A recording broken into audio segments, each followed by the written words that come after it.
Low voltage हो गई या एकदम से हाई वोल्टेज हो गई, उसके कारण हमारा फ्यूज़ उड़ जाता है। दूसरा कारण हमारा हो गया फ्यूज़ उड़ने का, वोल्टेज का फ्लक्चुएशन ज़्यादा हो, दूसरा कारण। तीसरा कारण क्या होता है, कंप्रेसर का स्टक होना। स्टक मतलब जाम हो।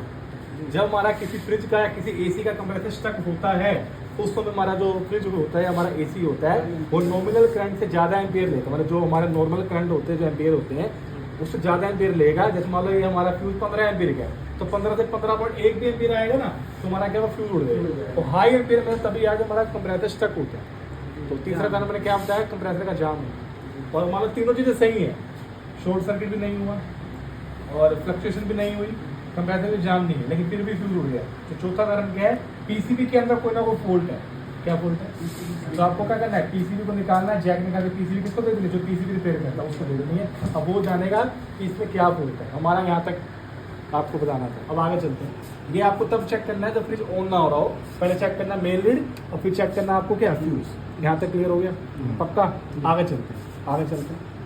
कनेक्टर चेक करने हैं बस, आगे चलते हैं। अब ये कनेक्टर आ रहा है, कनेक्टर नंबर 303। लाओ दिखाओ 303 क्या है। अब देखो 303 क्या है, ये देख लो 303 303। अब इसमें देखो black degree black wire, pink pink green green. अब ये देखते हैं ब्लैक पिंक ग्रीन वायर हमारी जा कहाँ रही है, ये ग्रीन वायर कहाँ चलेगी, अर्थ पे। देखो यहाँ से होते हुए इसकी बॉडी पे आ गई अर्थ, इसको छोड़ दो। इसके बाद ब्लैक और पिंक वायर अंदर देखी थी ना हमने, ब्लैक और पिंक वायर जो सीरीज में लगा दी, सीरीज में। अब देखो ब्लैक वायर यहाँ से जुड़ के ठीक है, लिखा है टेम्परेचर फ्यूज। अब ये क्या होता है, टेम्परेचर फ्यूज वही होता है थर्मल फ्यूज। थर्मल फ्यूज का दूसरा नाम होता है टेम्परेचर फ्यूज। बीच में लिखा है 73 डिग्री। इसका मतलब क्या होता है, 73 डिग्री पर हमारा टेम्परेचर फ्यूज क्या होगा, उड़ जाएगा।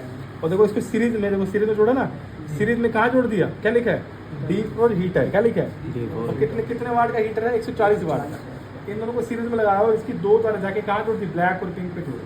मतलब ये दो तारें हमारी कहाँ जुड़ रही हैं, सीरीज में हीटर और थर्मल फ्यूज में जुड़ रही हैं। अब आपको दोनों पार्ट एक साथ चेक करने, क्या क्या, हीटर और थर्मल फ्यूज। अगर आपको हीटर और थर्मल चेक करना है तो मीटर को लगाएंगे ओम पे। क्या लगाएंगे, ओम पे लगाएंगे तो आपको ये बीप नहीं, रेजिस्टेंस देगा। क्या देगा, दे रहा है। इसका मतलब हमारा हीटर भी सही है और थर्मल फ्यूज भी। अगर यहाँ रेजिस्टेंस नहीं आ रहा तो आपको दोनों को अलग अलग करके चेक करना है। मैंने आपको पहले बता दिया, अलग अलग मतलब हीटर अलग चेक करेंगे और थर्मल भी अलग चेक करेंगे। ठीक है। अब आपको एक बार ये भी चेक करना है, हीटर शॉर्ट तो नहीं हो गया। क्या चेक करना है, हीटर शॉर्ट तो नहीं हो गया, तो मीटर को लगाएंगे कंटिन्यूटी पे। क्या लगाएंगे, कंटिन्यूटी। तो एक प्रोब रखेंगे अर्थ पे। क्या रखेंगे, पहले देखेंगे अर्थ की तार यहाँ जुड़ी है, बीप करेंगे तो जुड़ी हुई है। अब इन दोनों पे रखेंगे। अब बीप नहीं आनी चाहिए। अगर कोई बीप या वैल्यू आ गई तो आपका हीटर शॉर्ट है। अगर कोई बीप या वैल्यू आ गई तो हीटर क्या है, शॉर्ट है। देखते हैं अर्थ के साथ